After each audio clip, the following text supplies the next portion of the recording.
मैं हमारे देश के प्रधानमंत्री और हमारे देश के रेल मंत्री अश्विनी वैष्णव जी का विशेष तौर पर मैं धन्यवाद दूंगा। युवा बनकर आया था, बुजुर्ग बनकर ही इस क्षेत्र से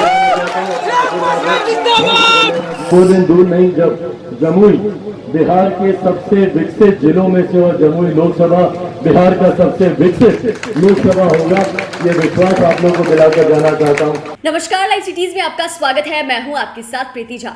लोक जनशक्ति पार्टी रामविलास के राष्ट्रीय अध्यक्ष चिराग पासवान अपने संसदीय क्षेत्र जमुई पहुंचे। बता दें कि चिराग पासवान जम्मू से सांसद भी है, जहां पर उन्होंने जनता को संबोधित किया और वहीं केंद्र सरकार की तरफ से जो योजनाएं लाई जा रही है उसमें जमुई को भी बहुत सारा फायदा हो रहा है। इसके बारे में देश के प्रधानमंत्री नरेंद्र मोदी को भी धन्यवाद दिया और वहीं जमुई पहुंचकर उन्होंने कह दिया कि यहाँ युवा बनकर आया था और यहाँ से बुजुर्ग बनकर जाऊंगा। क्या कुछ कहते हुए नजर आ रहे हैं चिराग पासवान, सुनिए। और उन्होंने जिस तरीके से उस रेल परियोजना की उन्होंने शुरुआत की, जहाँ पे झाझा से लेकर जसीडीह तक लगभग 2800 करोड़ की ये रेल परियोजना है, जिसके पहले चरण का काम जो झाझा से लेकर बटिया तक लगभग 22 किलोमीटर की इस योजना का शिलान्यास हो चुका है, उस पर कार्य शुरू हो चुका है, उसका सर्वे का कार्य पूरा हो चुका है और इस वक्त इस बार के बजट में उसकी राशि भी आवंटित हो गई है। बहुत जल्द इस पर भी कार्य शुरू होगा।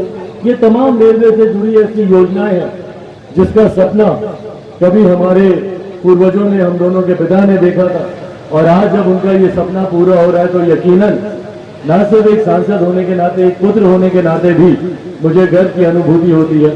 और अंत में मैं हमारे देश के प्रधानमंत्री और हमारे देश के रेल मंत्री अश्विनी वैष्णव जी का विशेष तौर पर मैं धन्यवाद दूंगा, जिन्होंने लगातार मुलाकातों में जिन्होंने इस बात का विश्वास दिलाया कि उनकी पैनी नजर देश के हर एक कोने में है। जमुई जैसा क्षेत्र जिसको नक्सल प्रभावित क्षेत्र कहते हैं, जो कि मुख्य धारा से एक लंबे समय तक कटा रहा, आज जमुई में भी इस तरीके की केंद्र की परियोजनाएं एक के बाद एक आ रही हैं। भले वो केंद्रीय विद्यालय हो, भले वो मेडिकल कॉलेज हो, भले वो पासपोर्ट ऑफिस हो, भले वो FCI का जोनल ऑफिस हो, एक के बाद एक इस तरीके की योजनाओं का हमारे क्षेत्र में आना यकीनन दर्शाता है कि वो दिन दूर नहीं जब जमुई बिहार के सबसे विकसित जिलों में से और जमुई लोकसभा बिहार का सबसे विकसित लोकसभा होगा, ये विश्वास आप लोगों को दिलाकर जाना चाहता हूँ।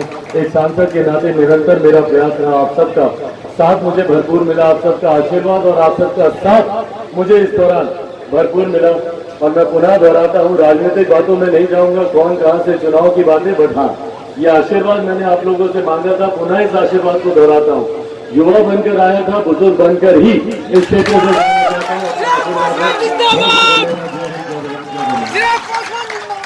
तो आपने सुना कि चिराग पासवान ने क्या कुछ कहा कि किस तरीके से रही बात जमुई लोकसभा सीट की और वो वहां पर सांसद भी हैं, तो इसको लेकर कह रहे थे कि यहाँ युवा बनकर आया था और यहाँ से मैं बुजुर्ग होकर ही लौटूंगा। और वहीं इस एक तरफ देश के प्रधानमंत्री नरेंद्र मोदी और जो रेल मंत्री है उन्हें भी धन्यवाद दिया और कहा कि उन्होंने हर मुलाकात में इस बात का एहसास दिलाया कि उनकी पैनी नजर जो है वो हर क्षेत्र में है, हर कोने में है। जहाँ जमुई को नक्सलाइट एरिया कहा जाता है, लेकिन यहाँ के विकास के लिए भी उन्होंने कई सारे काम किए और जो योजना केंद्र सरकार की तरफ से लाया जा रहा है उससे जमुई को भी बहुत फायदा हो रहा है। बने रहे लाइव सिटीज के साथ। अगर आपने हमारे चैनल को सब्सक्राइब नहीं किया तो सब्सक्राइब कर दे, फेसबुक पेज को लाइक कर दे। वीडियो देखने के लिए आपका धन्यवाद।